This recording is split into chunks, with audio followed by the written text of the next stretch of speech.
his remedy for the worldwide indoctrination of the culture of the times. From St. Pope Pius X, it is an error to believe that Christ did not teach a determined body of doctrine applicable to all times and to all men, but rather that he inaugurated a religious movement adapted, or to be adapted, to different times and different places. In his spiritual autobiography, Father Hardon noted that when he entered the Society of Jesus, quote, "The Catholic Church was at the height of its influence in the world. Religious communities throughout the world were flourishing. Vocations were abounding. That was in the mid-1930s, unquote. However, quote, the enemies of the Church were active, unquote. As Catholic colleges flourished at that time in human history, God allowed the diabolical influence of error to have its unholy way. A catastrophically destructive deception influenced many people who turned to worship the culture of the age instead of submitting to the most perfect will of God. This meant that those Jesuits who were destined to train their fellow religious would themselves be trained in the culture of the times, Father Hardon revealed.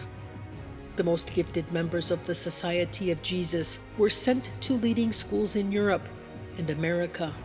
However, quote, with few exceptions, these were institutions which were no longer Catholic or whose philosophy of education was being adjusted to the culture of the age, unquote.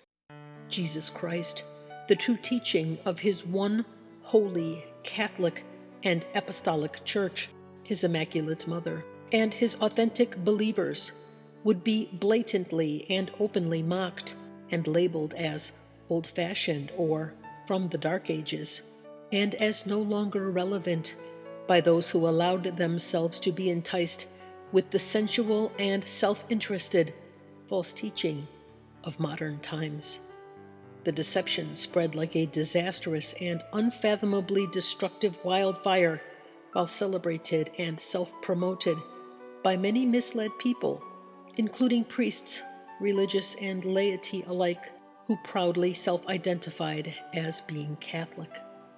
The inevitable happened, Father Hardon explained in his spiritual memoir, quote, Jesuit graduates of these prominent institutions became thoroughly indoctrinated in the culture of the times. That culture, it must be said, had become saturated with the growing skepticism of the age, unquote. Meanwhile, our triune God remained timeless.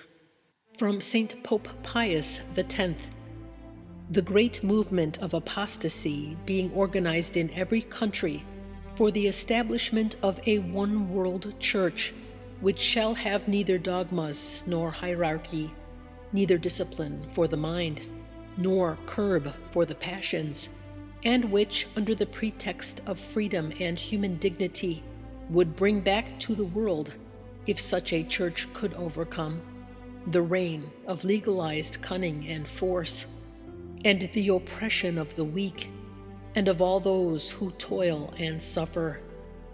Indeed, the true friends of the people are neither revolutionaries nor innovators. They are traditionalists. After completing his studies in Rome, Father Hardon was sent back to the United States to teach theology at the Jesuit Scholasticate College in West Baden Springs, Indiana.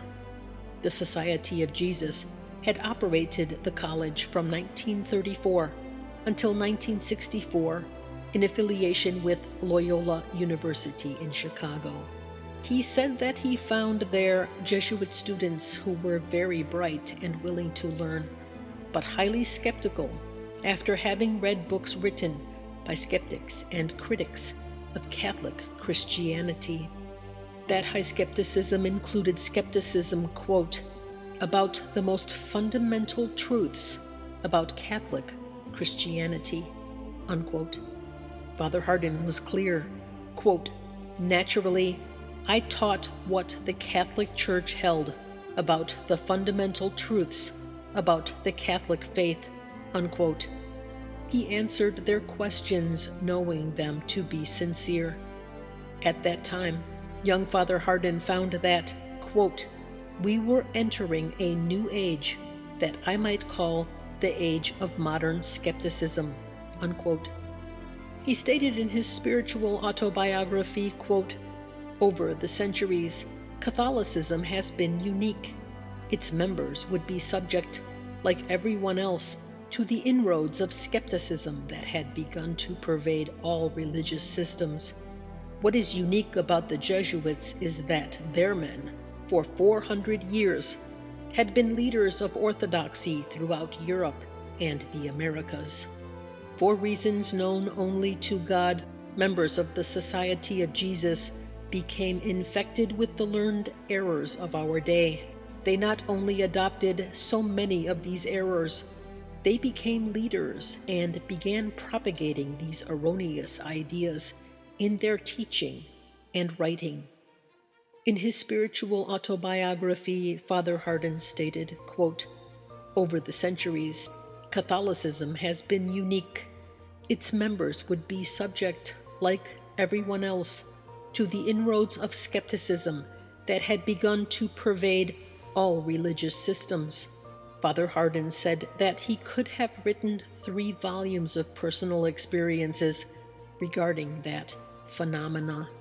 He acknowledged, quote, "For the present, it is enough to say that these errors became part of the philosophy of many members of the Society of Jesus," unquote.